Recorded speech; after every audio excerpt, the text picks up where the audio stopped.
Bonjour à tous, aujourd'hui je vous propose une vidéo sur l'autobus standard français, le Renault R312, né en 1986, après plus de 10 ans d'études et de recherche, et un autobus donc spécifiquement urbain, pour le marché français principalement. C'est un autobus donc à 3 portes de 12 mètres qui a été produit à 4000 exemplaires, un peu plus de 4000 exemplaires entre 1986 et 1997. L'autobus R312, donc, qui pesait environ 11 tonnes 250, était équipé d'un moteur de 175 chevaux en avril 1987, puissance qui sera augmenté à 186 chevaux en avril 1988 et en option un moteur à 206 chevaux. Donc c'est un moteur de 9,84 litres de cylindrée, un moteur 6 cylindres en ligne turbocompressé, le MIDS 06 2045. Voilà, donc en 175 chevaux en avril 87, en 186 chevaux à partir de avril 1988 et 206 chevaux en option. Ensuite, en janvier 1991, le MIDS 06 2045 proposé sur le R312 de série aura 206 chevaux, proposera une puissance de 206 chevaux et 253 chevaux en option. Ça, c'est en janvier 1991. Ensuite, en mars 1993, apparaît la version de porte. Une version donc avec la porte arrière qui est supprimée et la porte médiane qui est déplacée d'un module de baie en arrière par rapport à la porte médiane de la version 3 portes. C'est-à-dire que la deuxième porte se retrouve juste en avant de l'essieu arrière. Mars 93, c'est aussi le moment où le MIDS 06 2045 devient un moteur turbo à air refroidi MIDR 06 2045 et qui propose 253 chevaux en option. Toujours 206 chevaux de série, donc en mars 1993. Voilà, mais c'est toujours, là maintenant c'est un MIDR, voilà, c'est un moteur turbo intercouleur, voilà, donc à air d'admission refroidi. Voilà, donc 206 de série et 253 chevaux en option. Voilà, donc c'est un autobus qui a une structure assez particulière, c'est-à-dire une ossature donc qui est assemblée par 6 éléments assemblés par boulonnage. Voilà, c'est la conception du R312 très originale qui sera reprise d'ailleurs pour l'autobus Renault Agora qui sera son successeur. Voilà, donc un autobus accessible par 3 portes ou 2 portes dans la version 2 portes, qui offre un plancher bas et plat sur toute la longueur du véhicule à 560 mm du sol, donc accessible par un plein pied plus une marche. Voilà, comme on l'observe d'ailleurs sur le dessin, un plein pied en marron et une marche en bleu. Voilà donc la conception par 6 éléments assemblés par boulonnage du Renault R312. Voilà, aussi, en plus de la tôle alliée fer-zinc, il y a 5 épaisseurs de protection, donc la phosphatation, la chromatation, la cataphorèse, la peinture anti-corrosion, l'antigravillonnage et pour les corps creux, à l'intérieur des corps creux, à l'intérieur des tubes, il y a une mousse de polyuréthane qui empêche la condensation de se former à l'intérieur des tubes. Voilà, et l'autobus R312, qu'ils soient en 2 portes ou en 3 portes, a cette particularité d'avoir un moteur vertical transversal placé à l'extrême arrière du véhicule. Voilà, ce qui signifie qu'il n'y a aucune incursion mécanique dans le compartiment passager. Voilà donc le Renault R312, l'autobus standard français, produit donc de 1986 à 1997. Alors, je vais vous proposer aujourd'hui donc une vidéo qui va relater les marchés France et quelques marchés export, en l'occurrence Suisse et Belgique. Là, en l'occurrence, il s'agit d'une photo publicitaire d'un autobus avec une plaque d'immatriculation fictive comme toujours, donc immatriculé en Gironde, alors peut-être pour flatter le prospect bordelais par exemple, avec une girouette latérale qui indique une destination purement lyonnaise, avec une signalétique à l'intérieur où on observe qu'il y a des dièdres qui portent des informations parisiennes, ainsi que des plaques bandeaux sur les côtés, porte de Clignancourt. Ça pour moi c'est tout à fait une destination parisienne. Donc c'est vraiment pour marquer l'événement, pour marquer le coup. Voilà, ils ont pris une photo, voilà, c'est particulier on va dire. Voilà donc l'autobus Renault R312, donc il est équipé de séries de petits trous, des petits trous qui lui empêcheront de dépasser les 80 km/h et qui feront du R312 un autobus spécifiquement urbain, donc qui n'aura pas la polyvalence qu'avaient les autobus PR102 par exemple.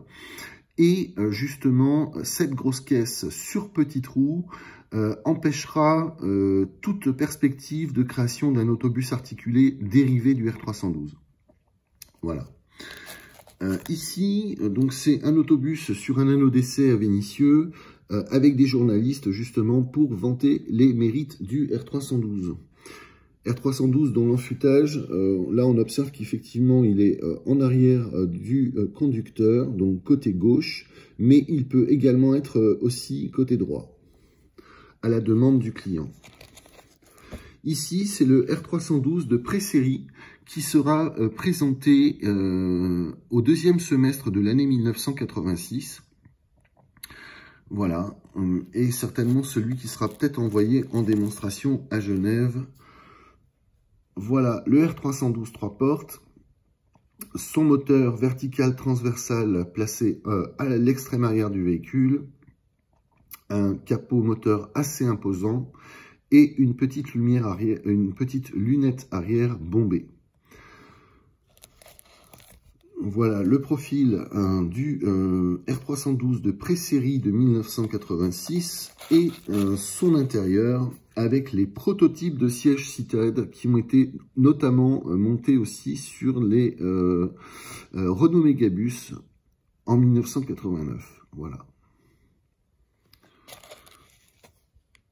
La première livraison du R312, c'était pour le réseau de Caen, dans le Calvados. Donc voilà, c'est le premier R312 de série fourni à un client en 1987.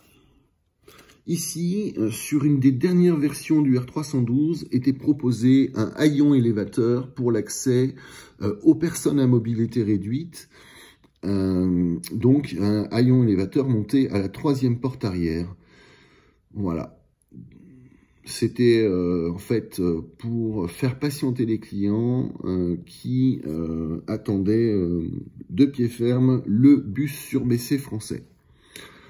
Voilà une photo presse pour présenter la version 2 portes du bus R312, une version export, Allemagne en l'occurrence, puisqu'on observe effectivement le crochet de remorquage à l'avant et la destination Probefahrt. Voilà, un R312 carrossé par Unicar pour le réseau de Valencia en Espagne.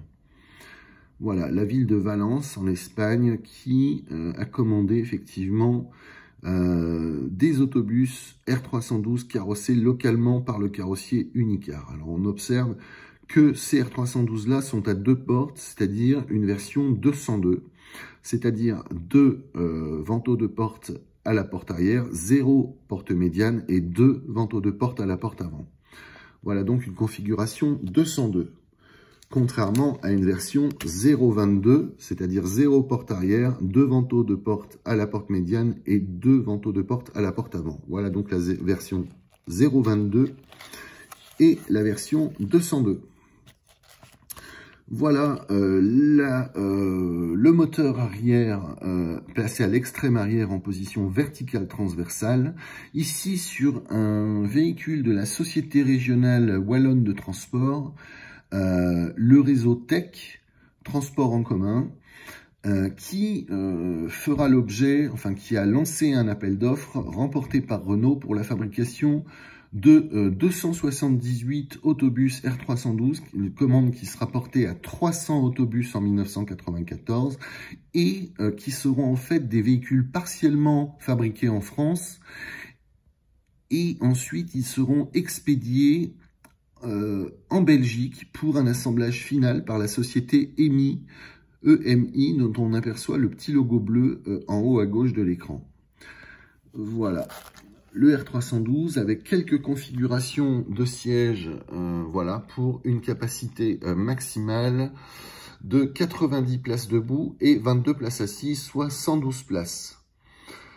Voilà donc pour le R312. Sur les pneus, il y a peut-être quelque chose sur les roues et pneus. Non, je ne les vois pas. Sachez en tout cas que ce sont des roues beaucoup plus petites. Voilà, et vitesse maximale donc de 67 km/h avec une boîte de vitesse automatique 4 HP500 de ZF. Voilà, il y a aussi une boîte Foyt à 3 rapports en option. Voilà. Alors, je voulais aussi vous montrer le châssis du R312. Voilà, le châssis de l'avant vers l'arrière. L'arrière, effectivement, un énorme compartiment, un compartiment donc très imposant pour le moteur.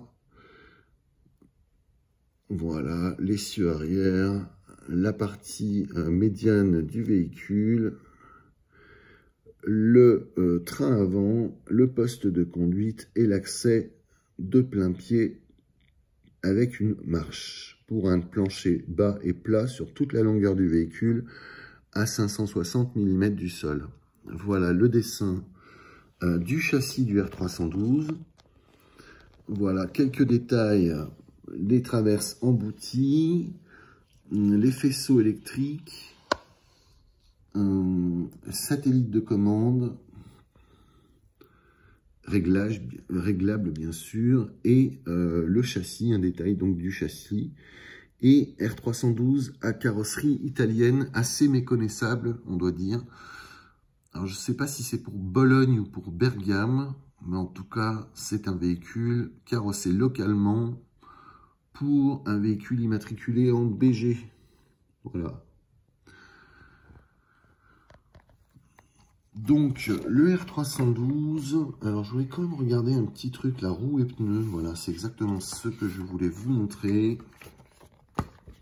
Roues et pneumatiques, donc ce sont des pneumatiques donc de taille vraiment réduite, hein, donc des pneus 305 par 70 R, 19,5 XZU. Donc ce sont des pneumatiques de plus petit diamètre. Voilà. Donc voici le R312. Voilà, toujours le tour de magie des entreprises de communication, en l'occurrence de Forme et Idée. Voilà, donc c'est un véhicule de démonstration, celui-là qui ensuite a été photoshopé et qui est devenu celui-là. Donc un marché pour la ville de Givors, R312, donc il y a 3 autobus qui ont été réceptionnés par le réseau Gibus à Givors. Voilà, situé à une vingtaine de kilomètres au sud de Lyon. Donc là, c'était une communication, je ne trouve pas la date sur ce, de 1989, octobre 1989. Ensuite, nous avons aussi, alors là c'est en septembre 1990, R312 à Nancy, donc voilà, une ville qui a reçu plusieurs véhicules. Donc le parc de la CGF, donc voici un autobus R312 devant la nouvelle bibliothèque du CNRS à Nancy. Voilà. Donc, c'est le district urbain donc, qui a financé ces véhicules. Donc, le parc de la CGFTE qui exploite le réseau urbains du district et des plus éclectiques, d'anciens C10 Saviem, des PR100, quelques PR180 Renault, pour le réseau suburbain, des trolleys pour gravir les pentes et dépolluer la rue Saint-Jean, où 90 véhicules circulent par sens et par heure, plus 6 R312. Ils seront 18 à la fin de l'année. Un marché de plus de 20 millions de francs TTC pour 18 véhicules de type standard. Voilà, un réseau difficile. Nous avons 140 bus classiques sur lesquels il faut chaque année prévoir un renouvellement. Nancy est l'un des réseaux parmi les plus difficiles de France. L'exploitation passe par des pentes de 8 à 13% avec des arrêts en pleine charge à la montée.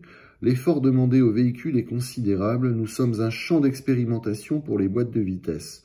Nous avons beaucoup hésité avant de choisir les R312, mais les progrès techniques sont incontestables et la ligne moderne et dynamique plaît au premier regard. Donc pour en savoir plus, nous avons effectué un sondage auprès de 60 utilisateurs. On constate que la clientèle avec le R312 découvre une nouvelle dimension du transport en commun. Les baies vitrées offrent une large visibilité, invitant les passagers à une redécouverte de leur ville. L'accessibilité au bus, facilitée par ses 3 portes et son plancher bas, font également l'unanimité. Les nouvelles girouettes électroniques renseignent parfaitement les usagers.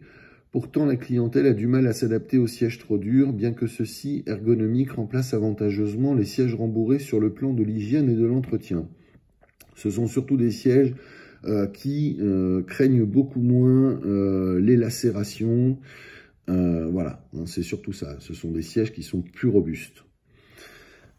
Donc les conducteurs, eux, apprécient les conditions de travail. Le siège à suspension pneumatique s'adapte à leur poids et à leur taille. Le poste de conduite dispose d'un chauffage et d'une aération individuelle et le confort aux commandes est amélioré. La vision panoramique facilite l'intégration du bus dans la circulation. Quant au freinage, souple et efficace, il nécessite une adaptation pour ne pas être trop brutal. Comparé au SC10, la fatigue au volant du R312 est moindre après une journée de 8 heures. Le service entretien lui aussi constate une amélioration. L'accès au groupe motopropulseur et aux organes principaux est facilité par la cinématique transversale arrière. Gain de temps et réduction du coût d'exploitation. Le système de carrosserie modulaire permet une standardisation des pièces de structure. Les éléments de carrosserie sont facilement remplacés. Le temps d'immobilisation du bus s'en trouve réduit. Notre service technique n'a pas suffisamment de recul, dit André Martini, pour émettre un avis sur le comportement dans le temps de la chaîne cinématique du véhicule. Les 206 chevaux sous le capot et un bon rapport de pont, 12 par 41, font du R312 un véhicule performant répondant aux conditions d'exploitation. À part quelques remarques des usagers concernant le manque de barres de maintien et des conducteurs, des freins un peu brusques, la porte avant qui bloque le véhicule dès son ouverture, le R312 comble ceux qui l'utilisent, les passagers de la ligne 5 à Nancy qui desservent Vendeuvre sont très fiers de leur nouvel autobus, donc 18 autobus pour 20 millions de francs pour Nancy en 1990. Alors là, on a aussi un véhicule neuf sur 2 est un R312, donc là on a le PDG de Renault et le directeur commercial qui font le point sur les perspectives d'avenir du R312. Voilà donc le directeur commercial de Renault Véhicules Industriels, donc monsieur Shemaya Levy, et le R312 RATP pour Paris. Voilà. Alors, la montée en puissance du R312 est conforme à nos prévisions. Une première présence significative en 1988 avec une centaine de véhicules livrés, puis 300 en 1989 et un programme de 450 en 1990. Sur 1 millier d'unités de véhicules que comptera cette année le marché urbain total, le R312 en représente déjà presque la moitié. Dans la clientèle propre à Renault Véhicules Industriels, il représente un peu moins des 2/3 des véhicules pour 1990, aux côtés du PR100 et du PR180 qui poursuivent leur carrière sur des segments de plus en plus spécifiques. Le positionnement du R312 dans la gamme de prix ne pose-t-il pas problème ? Il est vrai qu'il existe un écart de prix de 10 à 12% entre le R312 et le PR100. Il est justifié par les différences de prestations entre les deux véhicules. Elles doivent subsister. Il est vrai que les concurrents étrangers, par le biais d'appels d'offres internationaux, se proposent à moins cher sur le marché français. Là encore, un écart de prestations important explique en bonne partie la différence. Le reste de cet écart semble lié à une politique de conquête de parts de marché. Tout le monde ne joue pas sur le même jeu avec la même règle. Sur le plan de la concurrence, nous ne nous trouvons pas en situation de pleine égalité. Renault Véhicule Industriel a décidé de ne pas pratiquer le dumping pour entrer sur les marchés étrangers. Avec le R312, ce serait suicidaire. Dans nos bureaux d'études, nous travaillons pour en faire baisser le coût de revient, mais pas le prix de vente, puisqu'il faut réserver une marge insuffisante à ce jour. Le prix du R312 est absolument conforme aux engagements pris. Il existe même des enrichissements du produit qui n'ont pas fait l'objet de facturations supplémentaires.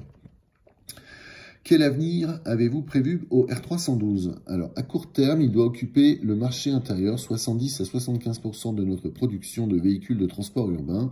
À l'export, nous sommes confrontés à deux problèmes. Stabiliser nos volumes et accroître notre compétitivité pour faire des offres sur le marché extérieur. Si les cahiers des charges étrangers continuent de verrouiller les marchés, ce sera très difficile. Les spécificités des marchés intérieurs sont le second problème rencontré à l'exportation. À partir du moment où le R312 a été défini pour répondre à une demande spécifiquement française, il ne correspond pas aux attentes des Allemands, puisque chez eux, par exemple, le plancher bas incliné est d'usage. Je répète, le plancher bas incliné est d'usage, et pas que chez les Allemands, je précise. Ces spécificités des matériels risquent de figer quelque peu les marchés durant les années qui viennent. Le R312, prioritairement conçu pour les sites urbains français, doit être vendu aux villes françaises. Le seul autre pays de la CE où nous sommes significativement présents est l'Espagne, à qui nous vendons des soubassements et, pourquoi pas bientôt, le R312. Et l'exportation hors frontières de la CE. Le R312 est un produit un peu cher, donc plutôt destiné à des pays développés. Donc ce qui est très intéressant, c'est qu'à la date de cette interview, c'est-à-dire en septembre 1990, j'en profite pour vous montrer la couverture, et un Renault FR1, un autocar, voilà, pris à une vingtaine de kilomètres de l'usine d'Annonay au bord du Rhône. Voilà, parce que l'autocar FR1 GTX, donc dans une version Grand Tourisme International, c'est-à-dire surélevé, a été élu autocar de l'année 1990 ou 91, je ne sais plus. Voilà, donc alors bien noter que effectivement Renault Véhicule Industriel, en tout cas le directeur commercial, est parfaitement conscient que la demande en Allemagne et dans bien d'autres pays va pour justement des autobus à plancher bas, pour ne pas dire surbaissé, puisque le nom était encore tu. Mais effectivement, la direction de Renault était parfaitement conscient que les R312 ne répondraient pas à ces cahiers des charges. Voilà. Quant à proposer un véhicule surbaissé, pour l'heure, il n'en était pas encore question. Voilà donc 18 R312 à fin août 1991 qui ont été livrés au réseau de transport public de Strasbourg. Voilà, donc effectivement sur un parc de 330 véhicules, la compagnie des transports de Strasbourg, la CTS, a mis en circulation pour l'hiver 1990-1991 18 R312 pour compléter leur parc. Voilà. Sachant que la ville de Strasbourg avait été le champ d'expérimentation pour les autobus probatoires de Renault Véhicule R312. Voilà. Alors là, on a un petit focus sur Lille qui aura commandé 24 autobus R312, voilà, équipés de girouettes électroniques. Voilà donc les autobus, un des 24 autobus R312 pour le réseau de Lille, les transports en commun de la communauté voilà la photo de l'inauguration des autobus R312 pour Lille. Voilà. Alors ensuite, on a une information. Alors, enfin, c'est pas une information, c'est une double information pour effectivement deux nouveaux clients du R312. En l'occurrence, le premier, c'est Euro Disney, qui va effectivement commander quelques exemplaires, 13 exemplaires du R312 en version 202, c'est-à-dire avec une porte avant à deux vantaux et une porte arrière à deux vantaux et une suppression de la porte médiane simplement pour ne pas couper le logo Disney. Alors, il y a aussi une deuxième explication, c'est que ce sont des clients américains à qui le R312 a été présenté et qui ont trouvé que une version à deux portes eût été beaucoup plus intéressante pour Euro Disney. Donc, Euro Disney R312 entre en scène. Donc, en octobre 90, au Salon de Paris, un visiteur au fort accent américain examine l'autobus R312, s'éloigne, se retourne, dessine de la main une arabesque imaginaire et part. En mai 1991, l'équipe de vente autocar autobus de la direction des études et recherches de Paris prend contact sur information de Renault, partenaire officiel, avec les responsables transport d'Euro Disney Resort. C'est le début pour nos spécialistes d'une suite d'événements devant l'inhabituel cahier des charges exigé par Euro Disney. Nos vendeurs croyaient avoir tout vu en matière d'autobus. Pour commencer, l'un des éléments majeurs du dossier, c'était une photo du matériel utilisé sur les parcs américains. Un GMC énorme, tout blanc, aux étroites baies fumées, sommairement équipé d'une étroite porte avant et surchargé d'une signature géante Disney Transport, flanqué de numéros devant, derrière et même dessus pour être vu d'hélicoptère. Et il fallait le même, enfin presque. Surpris par la technologie et le confort des autobus Renault, nos interlocuteurs américains, aidés par leurs collaborateurs français, ont apprécié l'esthétique et la conception très différente du R312. Plancher plus accessible, plus bas, large et plat, souplesse de la suspension, confort de conduite et de transport pour les invités, puisque Euro Disney n'a pas de clients, mais des invités. Séduits par les qualités du R312, les Américains estiment que nous sommes en avance de 20 ans sur ce qui existe aux USA. On peut espérer que les parcs Disney en Californie ou en Floride en seront également équipés, peints d'un jaune éclatant comme la bottine de Mickey très exactement, amputés de la porte centrale pour ne pas couper le mot Disney, énorme, qui couvre tout le flanc du véhicule, équipé de sièges coquilles vert californien, d'un énorme rack à bagages rouge vif façon culotte de Mickey. Ainsi se présentent les 13 bus Euro Disney qui circulent déjà entre le parc à thème, la gare du RER, les hôtels actuels, les parkings prévus pour 10 000 voitures et 400 autocars. Voilà donc les caractéristiques du R312 Euro Disney, 31 places assises, 70 places debout, climatisation, vert teinté. Pendant la durée du trajet de 5 à 20 minutes, il est recommandé chez Euro Disney de répondre aux conducteurs comédiens, cast member, bilingue ou trilingue, dont le poste de conduite n'est pas séparé du public. Il va, musique à l'appui, décliner en 3 langues pendant tout le parcours, annonces, messages et chanter quelques jingles appropriés. Voilà donc R312 pour Disney Transport, pour Euro Disney Transport, donc 13 autobus Renault R312 en 1991. Voici donc les sièges Citad 18B derrière le rack qui est situé sur le passage de roue avant. Et on peut observer effectivement que tout le côté gauche est muni de sièges. Peut-être qu'il y a une plateforme à l'arrière. Oui, il semble y en avoir une. Voilà, et une grande plateforme aussi côté droit. Une grande plateforme pour passagers debout. Voilà. Ainsi qu'une charmante conductrice qui semble être déguisée et motivée. Voilà, enfin un petit compte rendu de 40 autobus R312 pour Saint-Étienne qui ont été donc livrés à la STAS, à la Société des Transports de l'agglomération stéphanoise. Donc 40 nouveaux véhicules qui font partie d'un vaste plan de modernisation du réseau, représentent désormais le tiers du parc d'autobus de l'agglomération.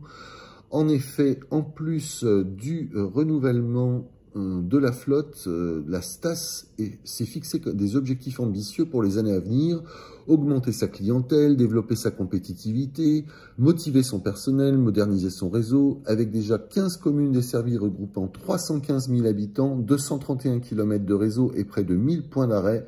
La STAS réalise tous les ans près de 50 millions de voyages, soit plus de 160 par habitant. De nouveaux autobus, des lignes prolongées, un nouveau dépôt, de nouvelles couleurs contribueront au succès des transports urbains de l'agglomération stéphanoise. Donc voilà le lancement, enfin la réception en grande pompe des 40 autobus R312 pour la STAS, la Société des Transports de l'agglomération stéphanoise.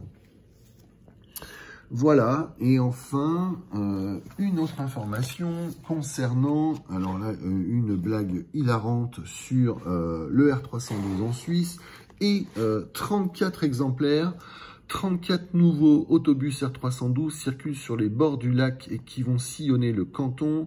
Les TPG, les transports publics de Genève, ont choisi Renault, car là comme ailleurs, le meilleur compte en Suisse.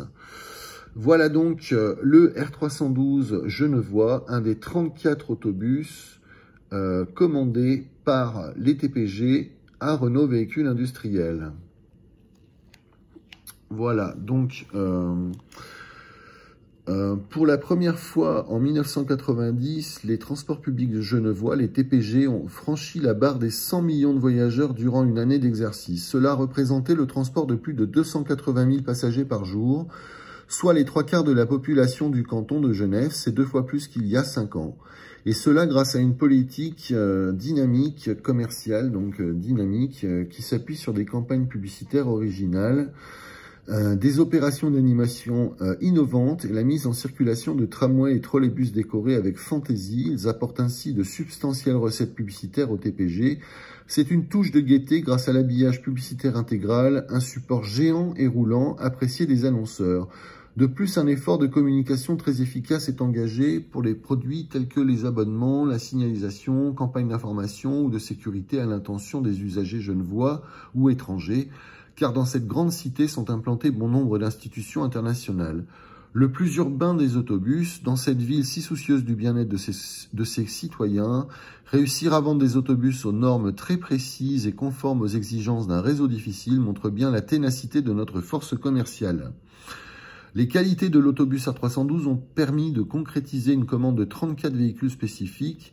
Le 25 septembre dernier, la remise des clés du 34e autobus aux couleurs TPG a été effectuée par Pascal Pouderoux, directeur commercial Europe, accompagné du responsable de zone en présence de l'importateur Renault VI en Suisse. Un pas important a été franchi, c'est une référence commerciale difficilement conquise, mais qui compte sur le plan européen. Il faut savoir que de nombreux compétiteurs, justement, ont proposé leur autobus, et c'est finalement à la suite de cette compétition, notamment avec Mercedes-Benz, que Renault Véhicules Industriels a remporté ce contrat de 34 autobus pour la ville de Genève, pour les transports publics genevois. Voilà. Enfin, alors là, il va y avoir un gros morceau sur les autobus, les 278 autobus qui ont été commandés par la Société Wallonne Régionale de Transport, la SRWT. Voilà, donc là, il y a vraiment un gros morceau sur le R312, grande première en Belgique. Puisque au nez et à la barbe du constructeur local Van Holl, c'est finalement Renault qui a reçu une très grosse commande de R312. Le R312 roule wallon en parvenant à s'imposer sur 5 réseaux de transport en commun wallons, Renault VI réussit une brillante percée sur le marché très concurrencé des autobus belges. La qualité du R312, sa modernité, mais aussi la capacité de l'entreprise à répondre en quantité à la demande, se sont avérés des atouts maîtres pour la réussite de cette grande première. Donc 278 autobus et finalement le contrat a été porté à 315 autobus à date d'impression de cet article. Hein. Voilà, la commande signée par la SRWT qui gère les réseaux de transport en commun TEC des villes concernées porte à ce jour sur 315 véhicules. Le contrat initial faisait état de 278 autobus. Cet important contrat fait l'objet d'un accord de coopération industrielle avec le constructeur belge EMI, Espace Mobile International, qui prend en charge des équipements très sophistiqués imposés par le client, notamment en matière de sécurité des passagers. Assemblé et mécanisé par le centre montage autobus de Vénissieux, donc après évidemment toutes les opérations de fabrication de soudure qui ont été faites en amont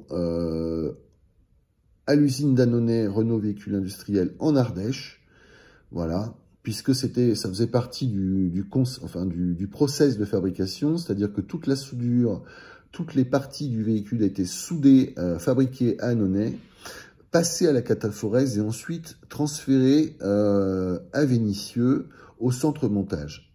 Voilà, autobus. Donc là, en l'occurrence, assemblée mécanisée par le CMA de Vénissieux, les véhicules partiellement terminés sont transportés par la route en flux tendu jusqu'aux ateliers d'EMI à Aubange, près de la frontière française. Puis les bus reçoivent des dernières finitions, revêtements de sol, sièges, barres et mains courantes, poste de conduite avec perception protégée. Pour réussir cette première commerciale, Renault VI Belgique a dû mettre en place une nouvelle organisation. Un réseau de vendeurs animé par un inspecteur commercial couvre désormais l'ensemble du pays, tandis qu'une équipe d'assistance technique dirigée a été spécialement affectée à l'opération Wallonne. Au centre montage autobus de Vénissieux, des groupes de travail ont été créés sous la responsabilité d'un chef de projet dépendant de la direction commerciale Europe à Aubange. Enfin, une équipe lyonnaise de monteurs experts a assisté et formé le personnel d'EMI.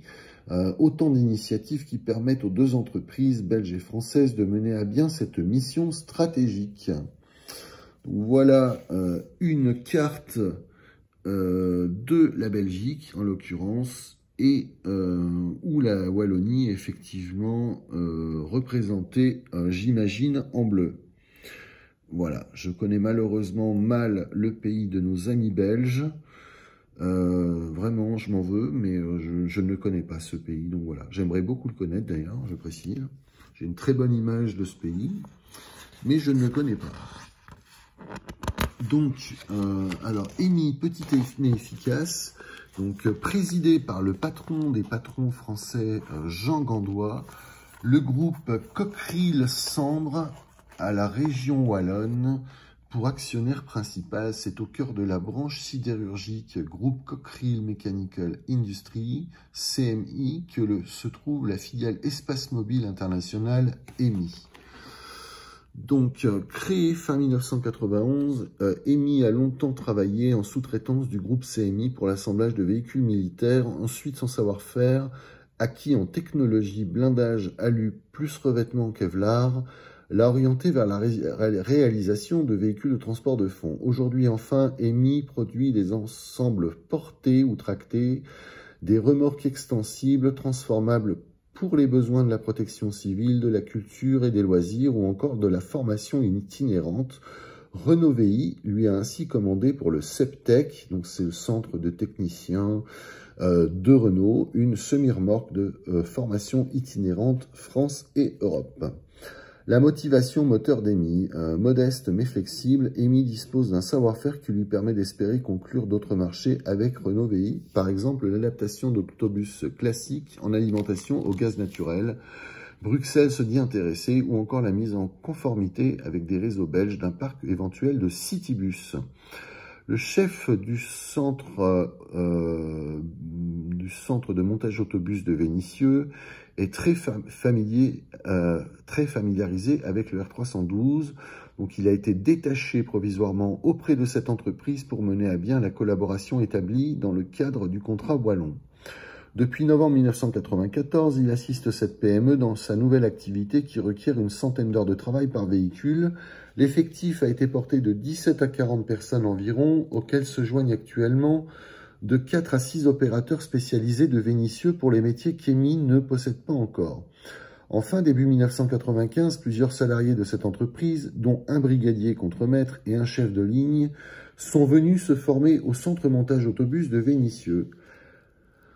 Donc, les locaux ont été eux aussi réaménagés, l'intérieur du bâtiment a été entièrement vidé de ses machines, les surfaces ont été redistribuées pour accueillir les 8 postes de la ligne de garnissage équipés d'un éclairage latéral spécifique, de praticables permettant de travailler à la bonne hauteur, enfin d'une table chauffante pour la découpe et la préparation des tapis. Voilà, donc l'équipe de EMI, voilà, qui ont reçu donc les véhicules qui sont en cours de fabrication. Voilà, donc les quelques opérations effectivement sur les véhicules. Voilà. Ça, c'est toute une équipe donc qui est formée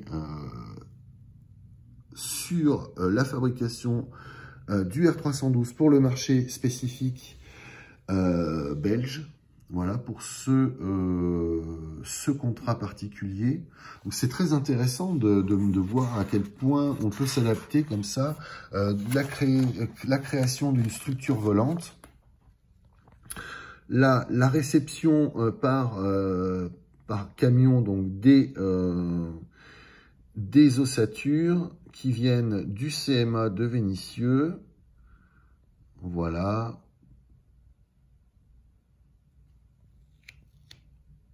Ensuite, une vue de la ligne de garnissage des autobus. Voilà.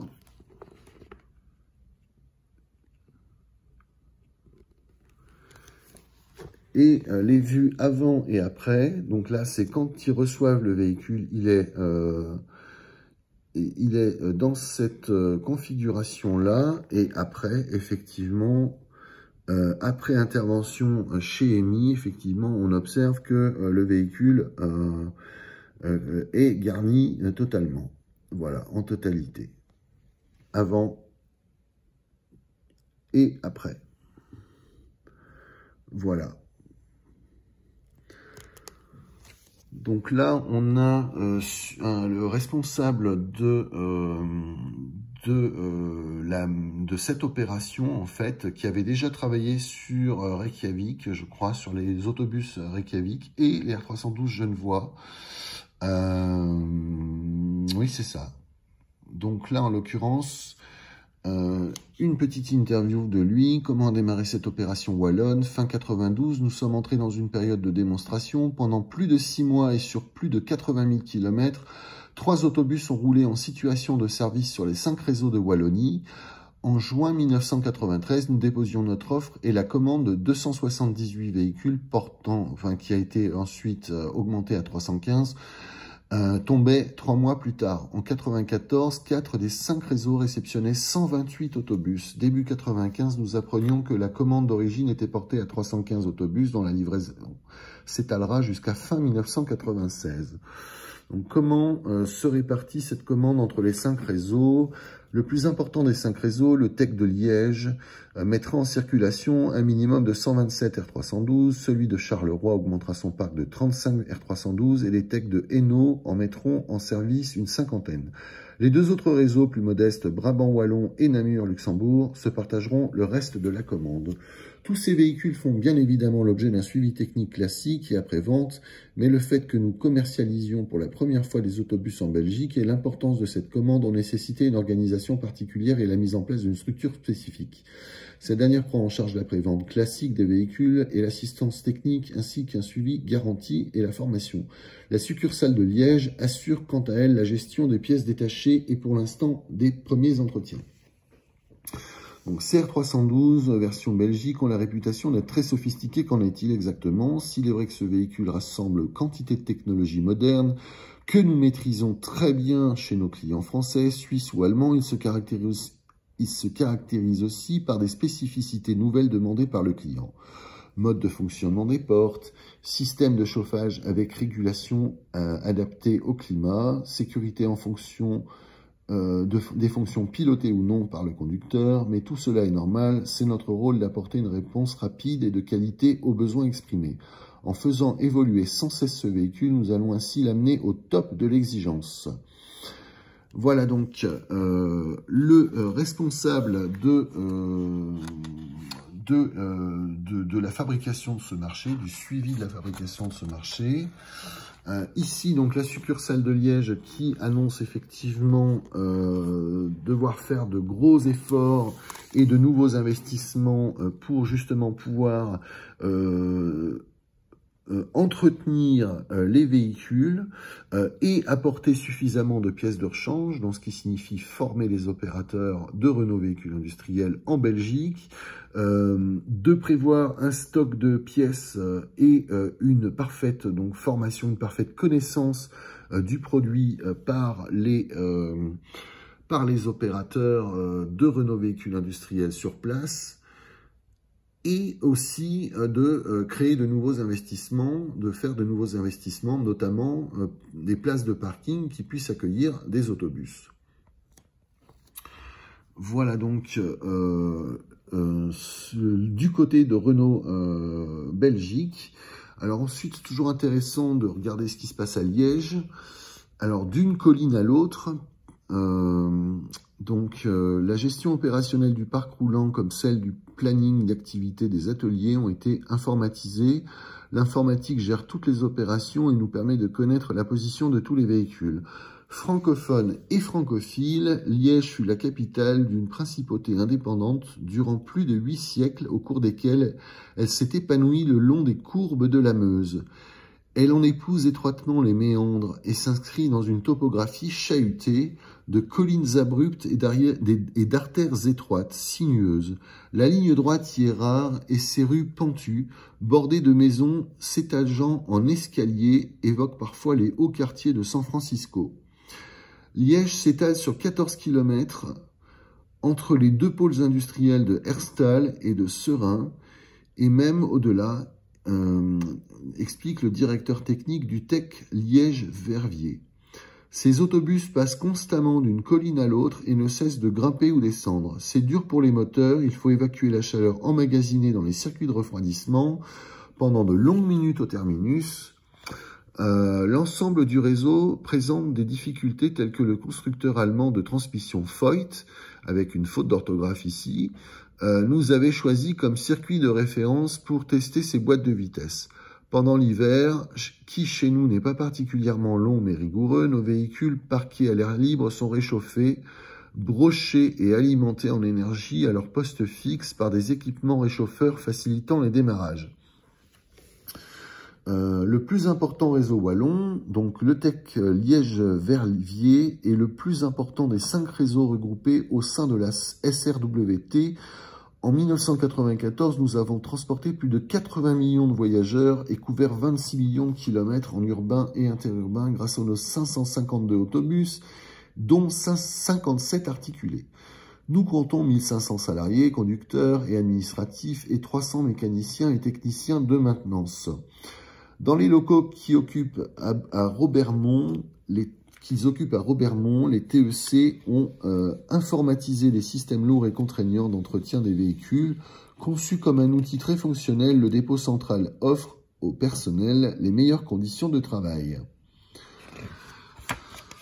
Donc c'est particulièrement évident quand on voit les cabines de peinture moderne ou les dispositifs de carrosserie performants comme les redresseurs de châssis, tout en dégageant les mécaniciens du souci de planifier leur travail entre le moment où le véhicule entre au dépôt et celui où il repart. L'informatique gère toutes les opérations et nous permet de connaître la position de tous les autobus.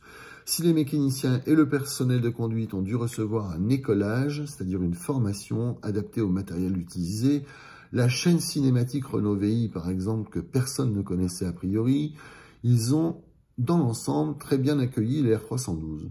Tout le monde attendait ces autobus, les conducteurs apprécient l'ergonomie du poste de pilotage et la souplesse de la conduite, même s'ils regrettent un rayon de braquage insuffisant pour les ruelles étroites de notre centre-ville. Quant à l'usager, il a tout de suite adopté ce nouveau véhicule plus moderne, plus confortable. Les jeunes, par exemple, choisissent de préférence les Renault R312. Confort des passagers, encore un effort. En ce qui nous concerne, notre choix s'est porté sur une solution polyvalente qui a l'avantage de pouvoir fonctionner sur tout notre réseau. L'implantation à 3 portes permet le maximum de souplesse et de disponibilité. Nous connaissons les principaux composants ou organes du R312 et nous savons travailler avec. Les différences essentielles sont les freins à disque qui ont nécessité une formation spécifique et l'électricité qui nous paraît un peu plus complexe, notamment à cause des dispositifs de sécurité imposés par le cahier des charges. À ce propos, nous regrettons de ne pas avoir pu imposer nos propres exigences tenant compte des souhaits de nos usagers. Le R312 se veut européen.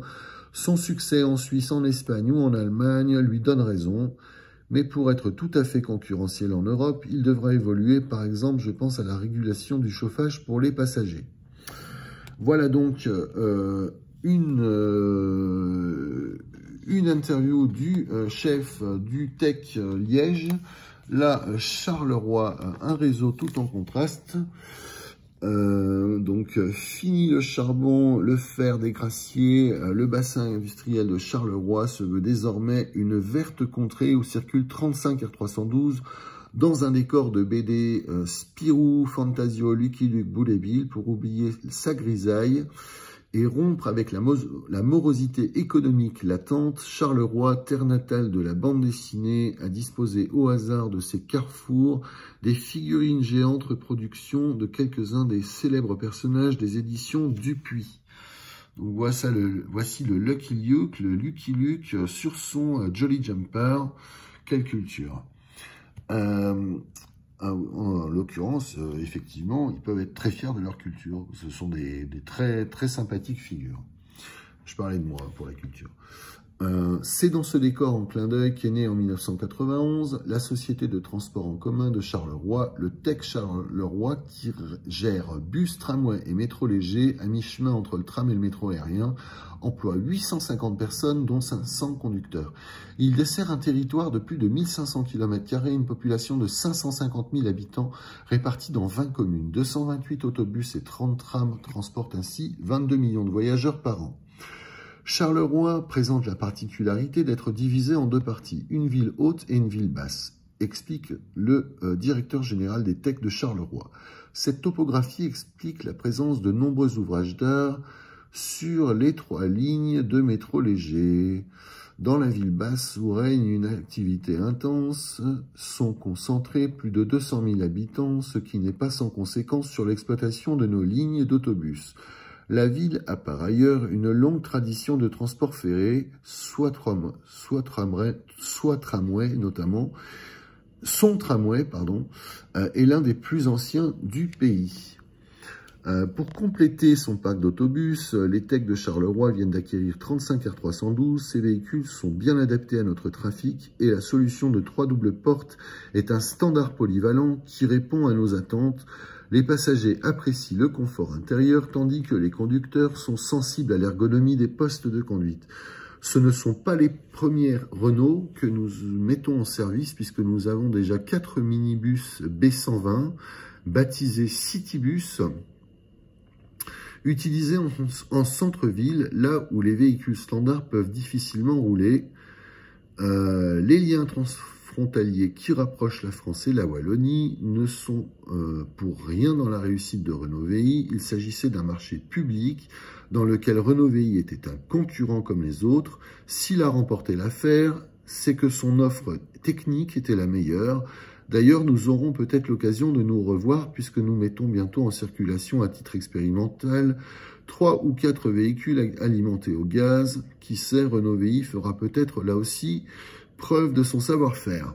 Voilà donc un des 4 citybus, comme ils les appellent, les B120, donc des minibus pour le centre-ville de Liège, avec le marsupilami, avec un conducteur au volant du R312, qui apprécie particulièrement l'ergonomie au poste de conduite et le comportement exceptionnel de sécurité grâce à l'ABS et à l'ASR pendant les mauvaises périodes hivernales, neige ou verglas. Voilà donc le Tech Charleroi. Voilà. Et un véhicule Renault R312 à côté d'un tramway ou d'un métro léger. Je ne sais pas comment il l'appelle celui-là. Oui, c'est un tramway modernisé et rebaptisé métro léger à Charleroi. Voilà, le Tech Eno aussi. Donc, effectivement, qui ont un parc de 215, à cette époque-là, 215 autobus gérés en propre et 85 exploités par des sous-traitants. Donc, c'est le Tech Eno qui couvre de Tournai à Mons, en passant par la Louvière, la totalité des besoins de transport public de la province. Voilà donc, pour le Tech Eno, par contre, on n'a pas la quantité d'autobus, là. On ne sait pas combien ils vont en prendre, là, pour le Tech Eno. Voilà. En tout cas, vous avez le texte. Voilà pour le R312, les marchés intérieurs et export du R312. J'espère que vous avez aimé la vidéo. Merci de partager, merci de liker. N'hésitez surtout pas à commenter. Voilà, vos retours sont très intéressants et nous intéressent tous. Merci à vous, à très bientôt pour une prochaine vidéo. Au revoir.